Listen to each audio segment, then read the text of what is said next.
मध्यप्राच्य चलिथिबा युद्ध परिस्थितिर प्रभावरे विश्वस्तରରେ तैल संकट देखाଯାଇଛି।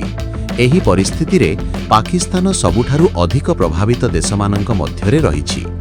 इंधन अभावकु दृष्टिरे रखी पाकिस्तान सरकार आसंता मार्च 2 रे पालित हेबाकु थिबा साधारणतंत्र दिवस उत्सवकु बातिल करिवार सिद्धांत नेइछन्ति। प्रधानमंत्रीଙ୍କ कार्यालय पक्षरु बुधवार एहा संपर्करे घोषणा करा जाइछि।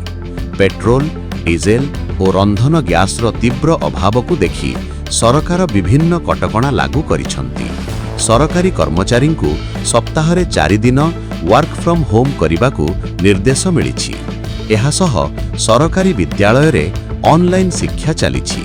एपरि परिस्थितिरे बड़ प्रमाणरे उत्सव पालन कले बहुल परिमाणरे इंधन आवश्यक हेब, जहा पूरण करिबा पई पाकिस्तान पाखरे पर्याप्त संग्रह नाही। सेथिपाई सरकार एही कठिन सिद्धांत नेइछन्ति। उल्लेख्य 1956 मसीहार मार्च 2 रे पाकिस्तान रे संविधान प्रणयन होइथिला, जहाकु सेही दिन साधारणतंत्र दिवस भावे पालन करा जाए।